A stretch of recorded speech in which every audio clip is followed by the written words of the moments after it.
Saturday time, it's grocery time. So samahin niyo po kaming mag-grocery sa Vesco. Hello, samahan niyo po kami sa Vesco para mag-grocery. Samahan niyo kaming mamiyahe. Tara na, let's go!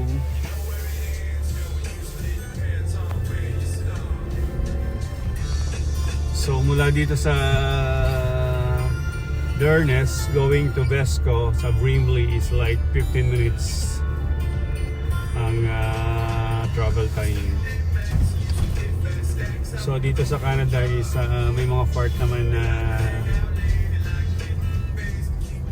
hindi masyadong matraffic. So sa highway lang. So let's go. Dito tayo ngayon sa Shepherd East. So bali itong street ito, itong kahabaan na to is tinatawag nilang Shepherd East Road. So ang minimum, ang maximum na takbo ng sasakyan dito is 60 km per hour. So kasi rito sa Canada is merong mga may mga maximum lang na takbo. Depende kung anong road.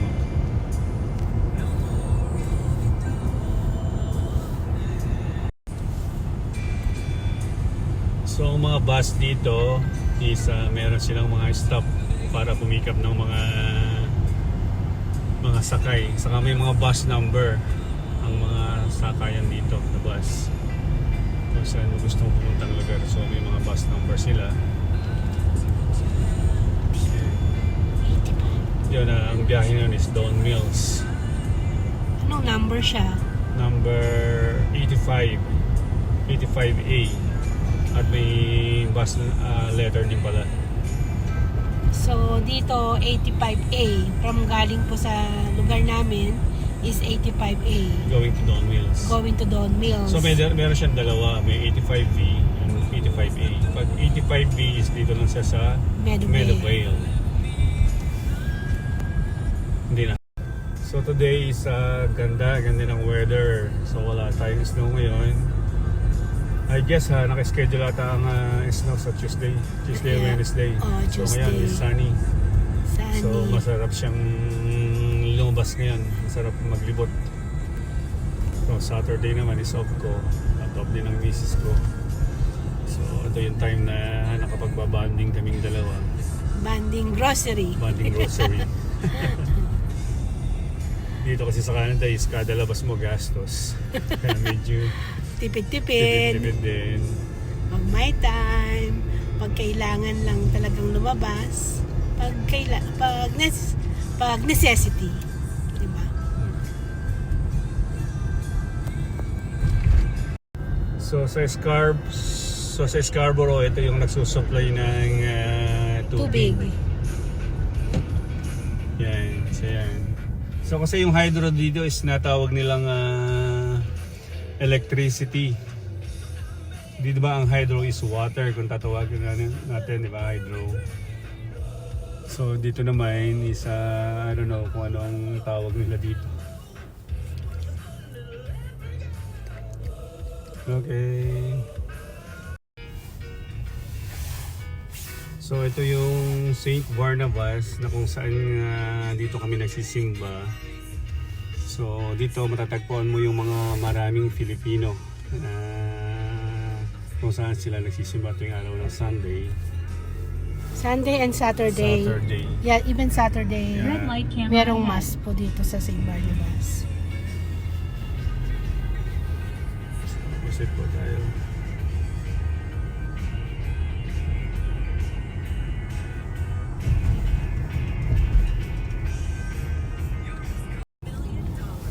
So bali, nandito naman na tayo, parating na tayo dito sa Makaway.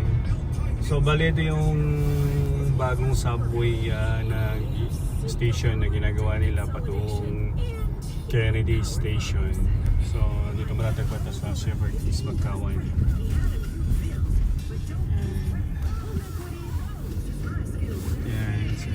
So dito naman tayo, push na tayo to, malapit na tayo sa Brimley.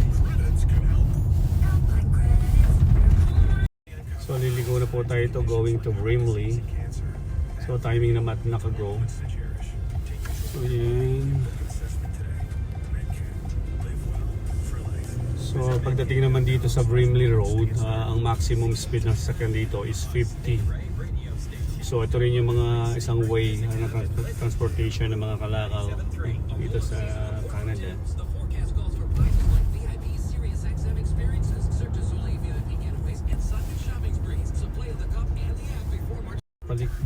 Paliko na po tayo dito sa Brimley. Kung saan tayo mag-grocery. Paliko na tayo papunta ng Besco. Besco. I mean Besco pala. So itong Besco na to is mga Chinese store. Chinese, kumbaga Chinese supermarket. Yung Besco. So wala kami na parking dito. Maghanap muna po kami ng parking. See you po later.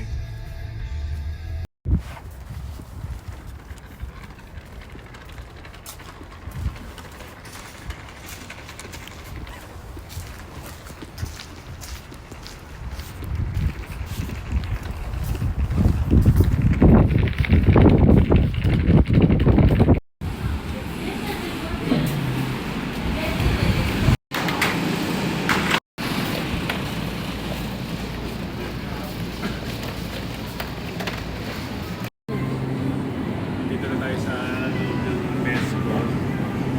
Sa Ford station tayo. Anak namin yung Lanzones. Wala nang lanson. Ito tayo.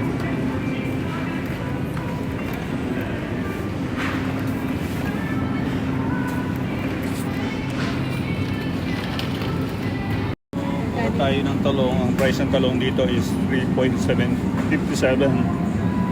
So imagine 3 pieces for 3.57 is So sa $4, equivalent to sama 40 times 4. 160 160 po ito. for 3 pieces. Sandali. Kapag bumili naman tayo ng siling labuyo, imagine yung Taiwan na sili sa atin is 6.30. Imagine ito is 0.485 pounds. 6 times 4. 6 times 4 is equivalent to how many? 240. 240. 240 po. Imagine 0.48. Sa bakuran po na. Bakuran pounds. sa Philippines na kukuha lang po ito. Samantalang sa Philippines is nakakahingi ka na sa kapitbahay. Makamura. Nakakamura. Dito may rito sa ilalim. So ito mga sale na to. $1 na lang yung mga patatas pag malapit na siyang mabulok. Pero hindi naman. Hindi naman siya totally bulok. Mabulok. Pwede pa rin to. Eh, para sa ilalim. Kaya ito. Saging. Practical ka lang ha. $1.11. Luya. Bawang.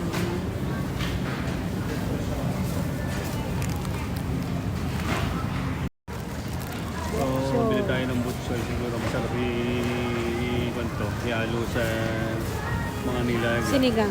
Sinigang. 2.59 per pound po. 2.59 per pound. O Raisa.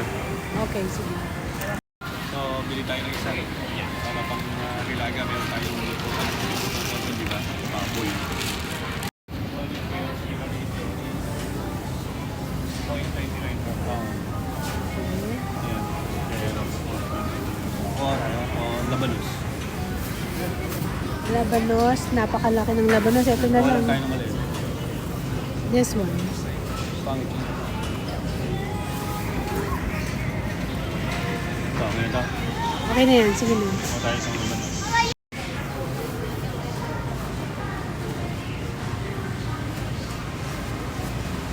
Blue crab. So, dito naman tayo sa mga seafood. So, ang tilapia is, ito yung puting tilapia. Tilapia. 4.99 per pound. Mistisang tilapia. Pero yung salmon nila parang Salmon 99 per pound. Parang hindi siya kagano'n kasi look at the hasang May ganyan po. Ayun.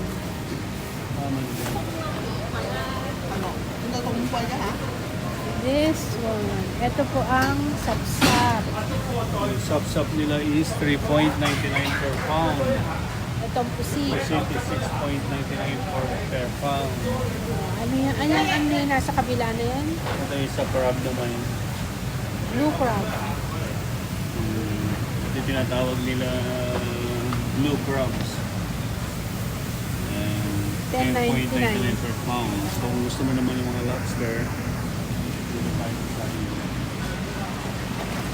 Gusto mo ng mga lobster, yan, crab, yan, meron tayo mga iba't ibang klase ng mga seafoods dito. Love, tinan mo nga to. Yeah, look at this, like this is 11.99 per pound. Kung gusto mo ng malalaking crab, look at the crab. Just parang isang buong mukha ko na. Yeah. So, How ito about naman, ito yung mga lobster naman. Yung Canada, ito yung mga Canada lobster na tinatawag nila. Oh. Yan. So, kung gusto mo naman ng mga Judah clam, siya. Then, yan o. Okay. Okay, di ba? And, so, lahat naman dito sa Canada, kamahal lang talaga medyo may pagkamahal. So, dito naman tayo sa other side. So, tingin-tingin muna tayo. So, kung gusto mo naman ng mga clam, ito yung tinatawag nila na clam sa atin. Ito, tinatawag ng big clam. So, meron din tayo mga tinatawag nila live pasta clam. Okay. So, meron din tayong razor clam. Ito. So, kukuha ko nitong maliliit na sapsap. Kahit mga 6 pieces lang. Masarap din kasi itong gerlito. Ang sinigang. Sinigang. Pwede rin sa mismo. Okay, mamaya lulutuin na natin, okay? Ayan. Sige. See you again later. Dito naman tayo sa mga poultry section. So ito, meron din silang bibid. May bibid din sila rito. Ayan, duck, 26.88. And so ayan, may turkey legs tayo. Ayan, Ano to? Dila na. dila ng mga bibi ng duck. So kung gusto mo rin yan, may rabbit tayo dito. So bumibili ko to, inaadobo ko. Masarap to. Yan, mga ulo ng duck. Gusto mo, yan, may mga atay din tayo. Yan, dito naman tayo sa midsection. So ito yung mga kalaman sa atin sa Pilipinas. Yan, so kung gusto mo rin to ng black, yan, tinatawag nilang silky chicken. Yan, so pa yan, may paa ng bibi, yung duck. Yan, nandito namang lahat. Hindi mo rin mamimiss. Hindi mo rin mamimiss sa Pilipinas na yung mga naging kinakain.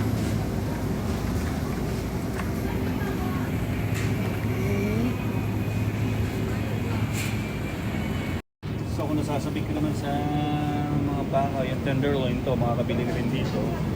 So meron din tayo mga steak dito kung gusto mo, kaya medyo kaya lang, medyo mahal. Yan. Meron tayong tinatawag nilang yan, mga ribeye or T-bone. Yan. So dito naman siyang lahat. Yan, may ribs tayo kung gusto mo ng ribs. Kaso talagang medyo mahal, 16.25. Yan. So yan, meron tayong sirloin steak.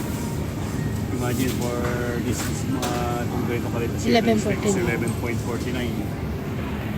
Hanggang dito na lang muna. See you na lang po sa next vlog. See you, bye-bye.